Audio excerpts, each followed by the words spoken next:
stamps are cancelled, their reaction is priceless. Barack Obama is known for his terrible decisions as the President of the United States. He placed millions of people on welfare, on the expense of our hard-working taxpayers.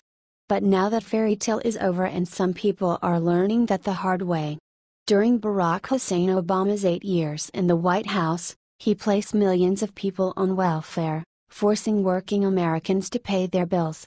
In this video, however, some welfare leeches in Georgia learn the hard way that their free rides are over.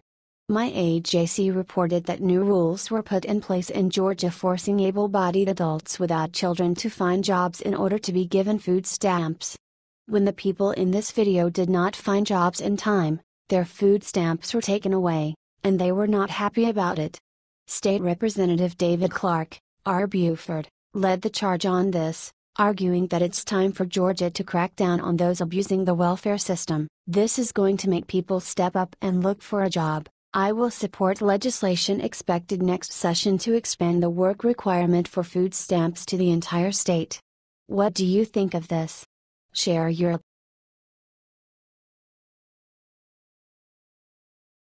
Breaking Sessions issues order to take down Obama's dirty money scam.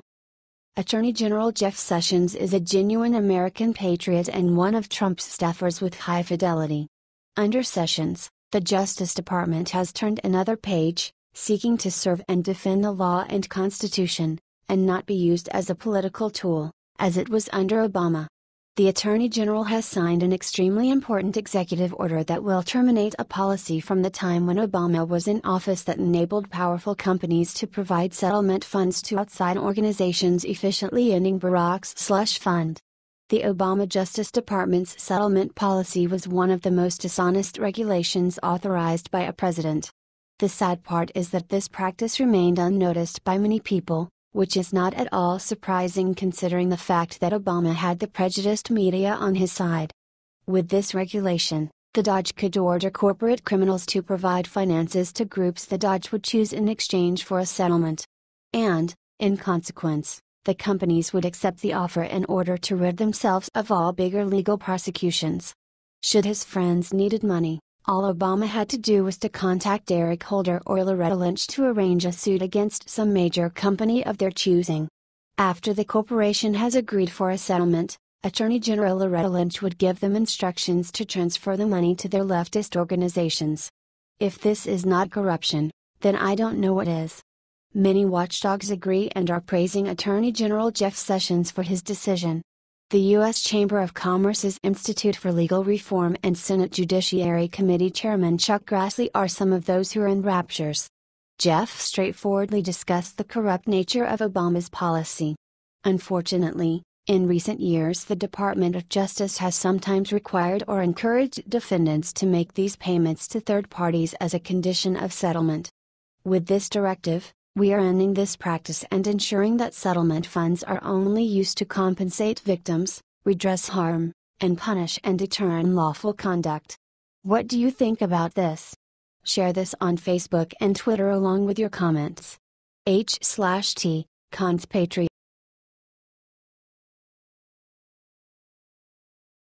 Massive lie leaked. Iran drops a bombshell on Obama, deems furious. Back when details from Obama's nuclear deal went in public, only few Democrats could defend it. And as I can remember, even then more and more people were sure that the deal with Iran was horrible. This is the same reason why now, Donald Trump is proving himself to be powerful and rightful negotiator. Even while the campaign was on, he explained the problems with Obama's deals no matter if they were for free trade or foreign policy. However, Obama's poor handling of Iran goes back before that fateful deal. Now it is being revealed that paying out billions of dollars to that Islamic dictatorship for years.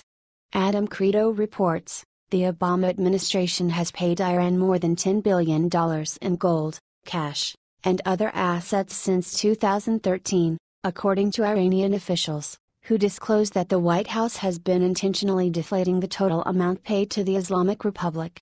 The latest disclosure by Iran, which comports with previous claims about the Obama administration obfuscating details about its cash transfers to Iran, including a $1.7 billion cash payment included in a ransom to free Americans, sheds further light on the White House's backroom dealings to bolster Iran's economy and preserve the Iran nuclear agreement.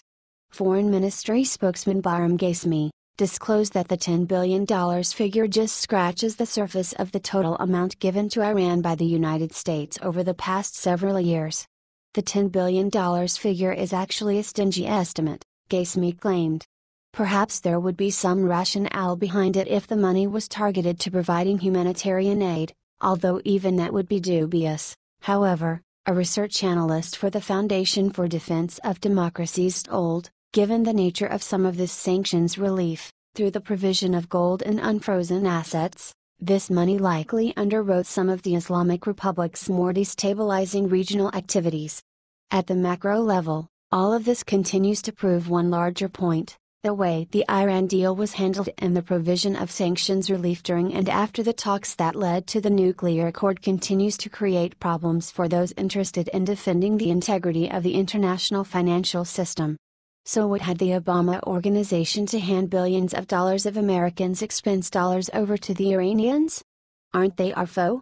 In any event, Americans have sound motivations to trust that this strange money-related game plan will reach an end with President Trump. H.T. Wright journalist, what do you think about this comment below?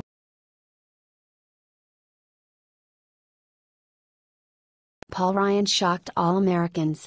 Look what he just admitted about President Trump, you'll be surprised.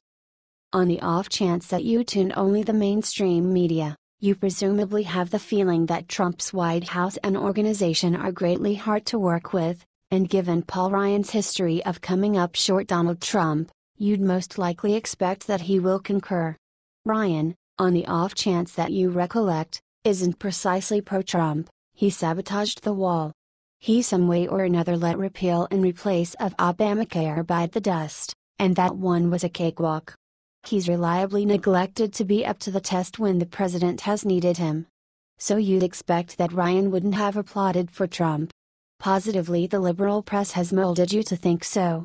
Be that as it may, you'd not be right. Ryan, as it happens, adores working with Trump. It's the path less demanding than working with Democrats.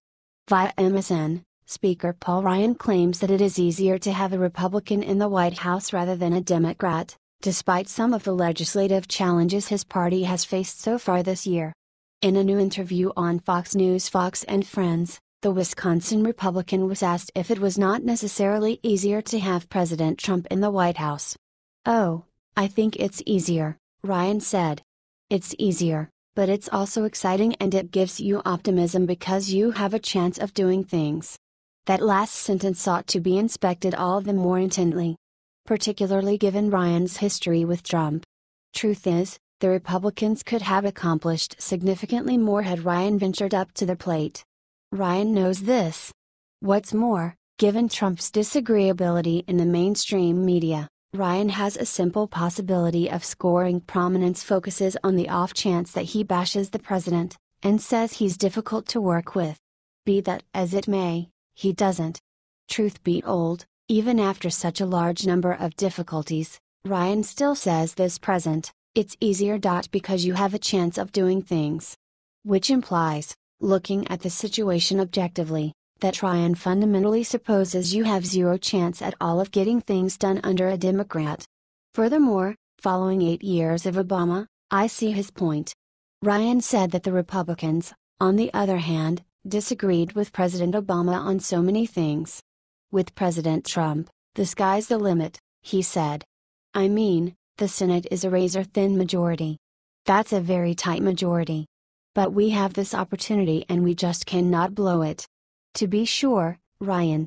You can't. So kindly don't. What do you think about this?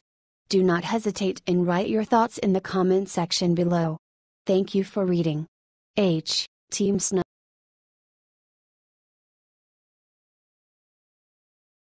Michelle Obama surfaces, makes terrifying announcement. Now that the Obamas are out of office, the country has taken a collective sigh of relief. Which is why it is always upsetting to see them insert their opinions and comments into the public eye. But former First Lady Michelle Obama has done just that. Yahoo News reported Michelle Obama will be the keynote speaker at the WorkHuman 2017 conference in Phoenix, Arizona. It will take place between May 30th and June 1st. Globoforce announced this on Thursday. They are a world-renowned provider of social recognition solutions. This will likely be one in a long line of speaking engagements she will conduct. CEO Eric Mosley said the following: Michelle Obama has inspired us in every sense of the word. As First Lady, she was wholeheartedly dedicated to the human cause, striving to uplift others, improve the quality of life for people around the world, and giving a voice to the people who often go unheard. She has long recognized the importance of diversity of ideas and people, and the fundamental need for people to feel valued and appreciated. We are honored to host such a strong leader. Michelle Obama's energy and passion will help propel the WorkHuman movement and inspire top senior HR leaders in the world to create more human workplaces where employees feel a sense of belonging and can be their most authentic selves. Clearly, Michelle Obama has been plotting and planning her return to the public eye for some time. To think she will not comment on the current political dialogue and discourse is absolute lunacy. Her career on the speaking circuit has begun. It may seem the Obamas are not that much different from the Clintons after all, who are known for their hundreds of millions of dollars made on speaking fees throughout the country. Former presidents have been known to remain quiet after their administration has left office, giving the new White House the breathing room they need to be themselves. But the former president and his wife have made it clear they intend to stay involved. Which is unfair. Because the Bushes afforded them that courtesy. As has every other president. They need to understand their time is up and it is the Trumps' turn now. Time to move on gracefully. Nobody cares what their opinions are anymore, and they stopped caring what they were a long time ago. They have jumped the shark. Share this if you want the Obamas to just go the hell